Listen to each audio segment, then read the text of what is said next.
Now to the latest in the showdown between the United States and Iran. With President Trump rolling out new sanctions, Iranian officials are now saying the door to diplomacy is permanently closed. This as President Trump says he wouldn't need congressional approval to launch a war with Iran. ABC's Trevor Ault is in Washington with the latest.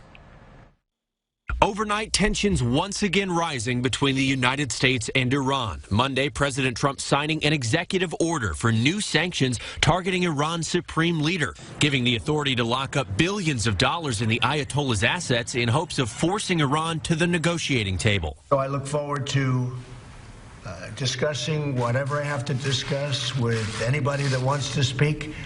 In the meantime, who knows what's going to happen? I can only tell you we cannot ever let Iran have a nuclear weapon, and it won't happen. So far, those new sanctions appear to have led to the opposite of their intended effect. Overnight, a spokesman for Iran's foreign ministry calling the president's order fruitless and saying the sanctions mean the permanent closure of the road of diplomacy. Iran's ambassador to the United Nations saying the U.S. has no respect for international law and order.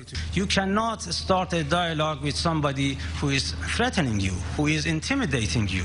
With limited options moving forward, the threat of war remains a possibility. CNN now reporting Senate Democrats are weighing a filibuster on the annual defense policy bill to try to force a vote on an amendment requiring the president get congressional approval before launching any potential attack against Iran. House Speaker Nancy Pelosi says the president already needs Congress to sign off on a strike, but the president telling The Hill he doesn't think so.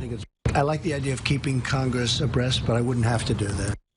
And Iran's president with some inflammatory remarks this morning saying the sanctions are outrageous and idiotic and saying the White House is, quote, afflicted by mental retardation. Trevor Ault, ABC News, Washington.